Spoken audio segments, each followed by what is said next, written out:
All right, back with Adam Korn. We're talking about how to transition from law enforcement to corporate security. Adam, you had some great jobs in your life, but you didn't get them by just shotgunning your resume out there. You've got some great methods that I want people to hear about and how they should approach applying and interviewing and things like that. So let's get into that. Let's talk about some of your philosophies here. Absolutely. Well, this is something you're not going to hear from too many other people, but the truth is with job search is as people find it, they say it's not very fun, it can be depressing, there's a lot of rejection involved. I think you should come at it with a different attitude. I think you should make it fun.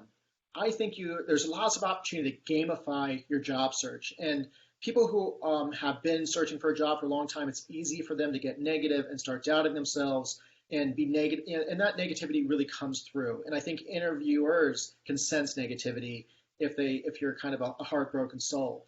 So the truth is, find a way to make the job search fun.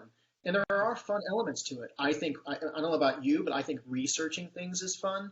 I think I like being organized and making a big spreadsheet of all the different companies that I'm looking at. I like researching companies and seeing all about the good things that they do.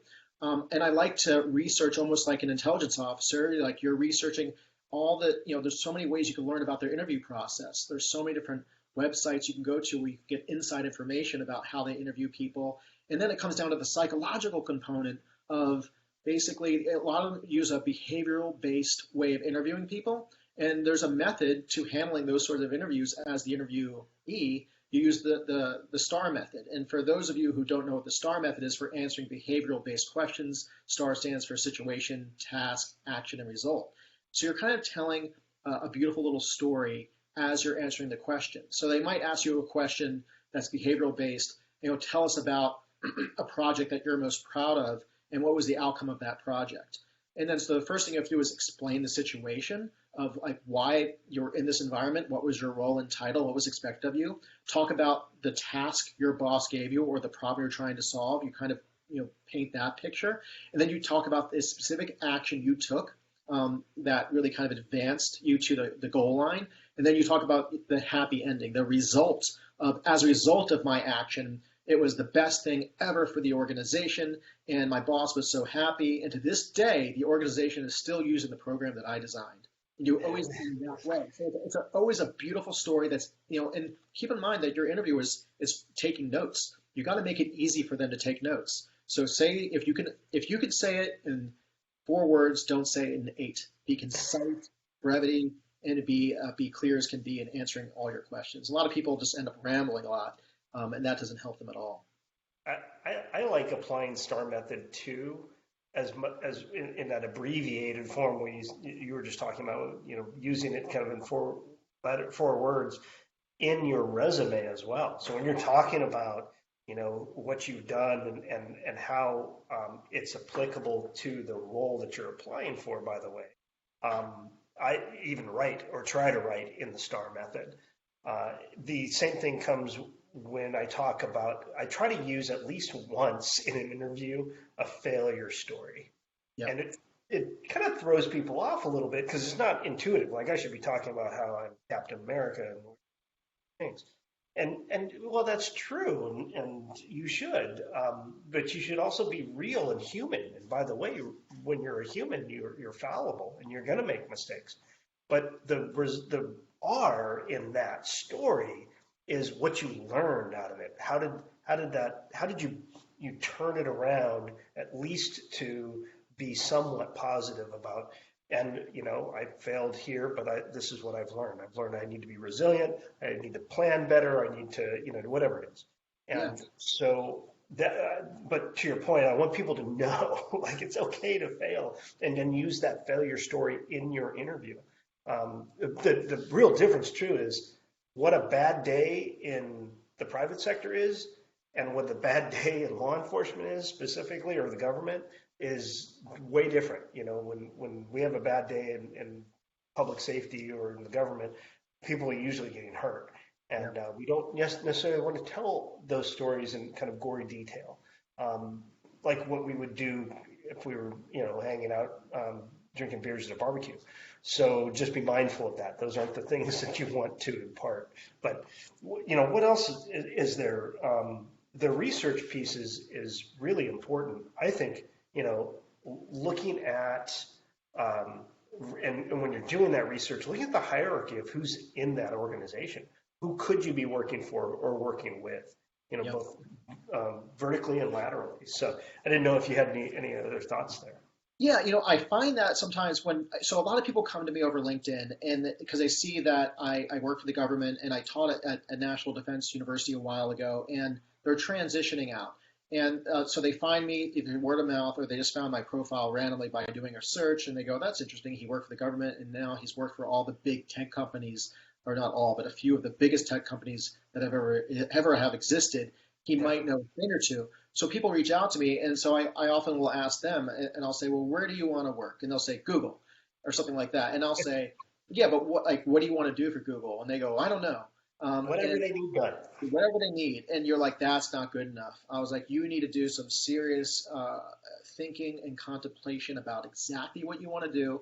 And they go, well, that's really hard. Exactly. It should be hard. It shouldn't be easy to find out like what you want to do with the rest of your life and what you're going to be doing with majority of your waking hours and the thing that's going to be supporting you and your family day after day. It should be a very hard journey. You should sit alone in a room with a pad and a piece of paper and really and maybe in the next room access to the internet because you're going to have to do some research on things as thoughts are coming to you and you need to decide what type of company do you want to work for. Does it align with your core values and what you believe? And then you have to think to yourself, what type of position could I reasonably have at this company, and do I have everything what it takes to fulfill that role? Like you might want to be legal counsel, but you're not not a lawyer. You can't just be because I'm interested in law. Like you need everything that's required for the job. So you need to ask yourself those questions. You want to make a short list, or maybe it could be a list of 20 companies that you really have your eye on that interest you, and you might not even know them now at this stage in your research. So it's going to require a ton of research of looking into companies that do all kinds of interesting things, or look at products that you like or services you use, and you think, well, I wonder what the company is about that, and then read about it, and then and then at that point, think about as you're looking at that company, ask yourself, what could I do in a company like that? Or maybe you don't even want to work for a company. Maybe you want to work for an NGO, or maybe you want to work with something that focuses on social impact. And the money's not going to be there. So maybe you're not money motivated. Maybe you really just want a higher calling in life. And that might be something you never thought of before. And you're like, wow, I always thought it was government and big business, but I never thought about working for an NGO. But they don't need security people, do they? But then you start to research and you realize, wow, they actually have security roles. Their people need security working in different environments around the world, just like anyone else.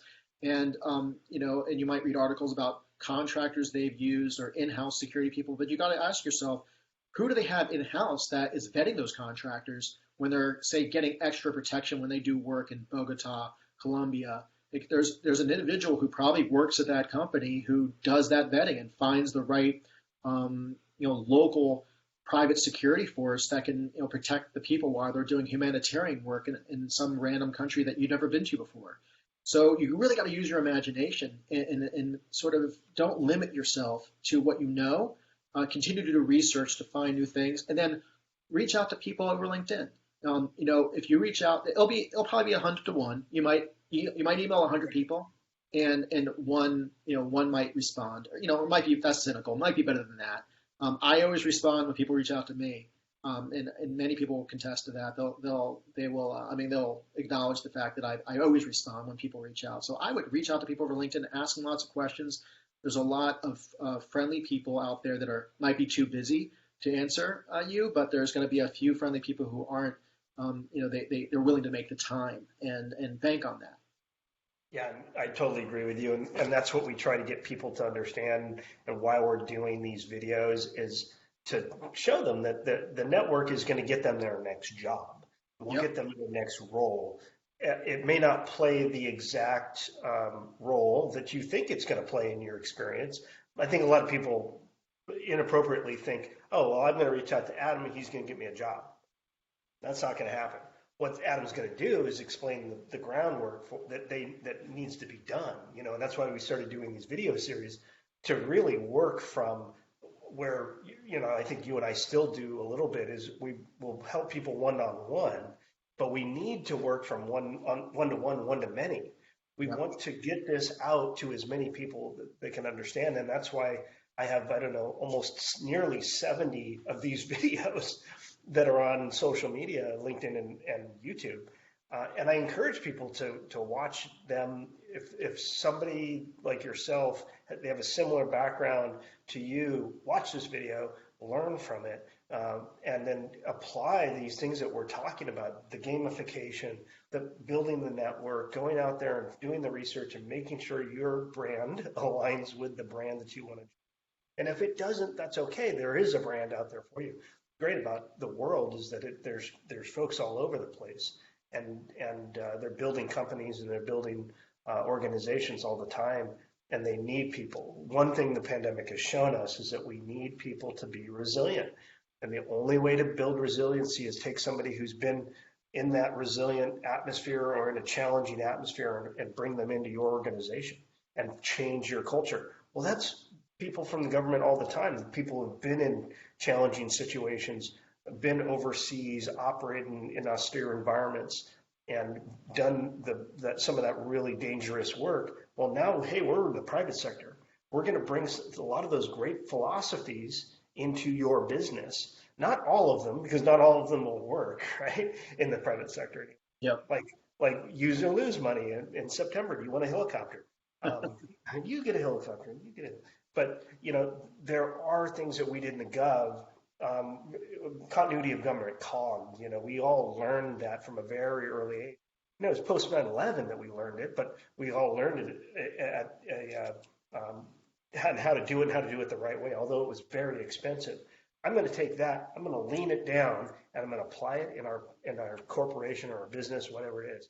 So which is why I want somebody like you to impart that on them. Great.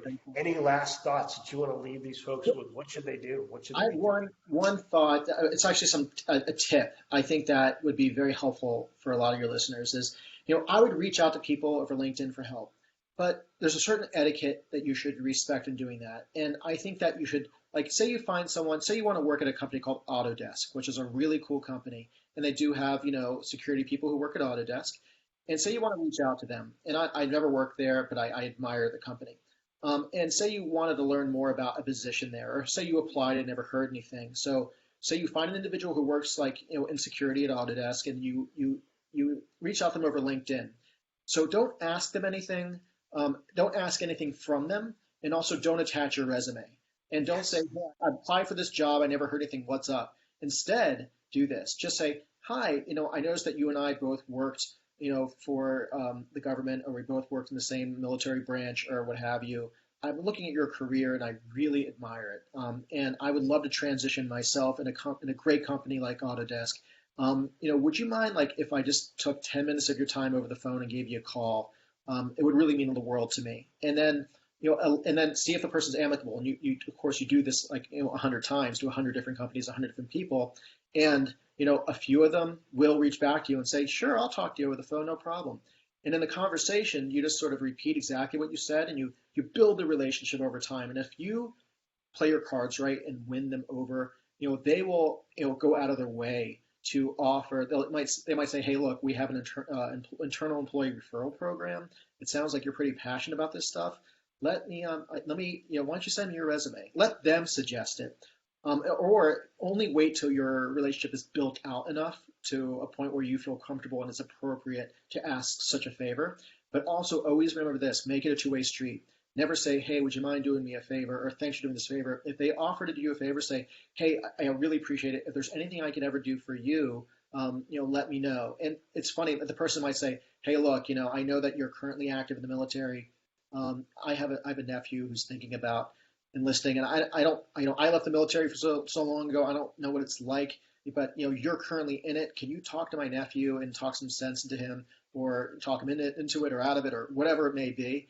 And you'll see these natural sort of relationships evolve over time. Don't force anything with these relationships because then it ends up, it sounds like pro quo, or you're asking for something and it can come off as annoying. You really want to build these relationships, and if you're sincere in your ask, just don't force it. Just let the relationship build. And if the relationship is sincere, you'll find ways to help and support one another because that's what friends do.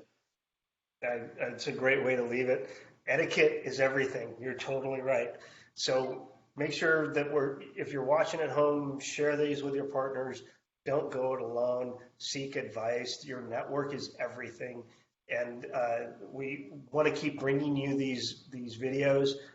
Follow me on YouTube. Follow me on LinkedIn. Follow Adam on LinkedIn. You have a YouTube channel? I don't know. I'm just asking. No, but I'm working on it. All right, that's cool.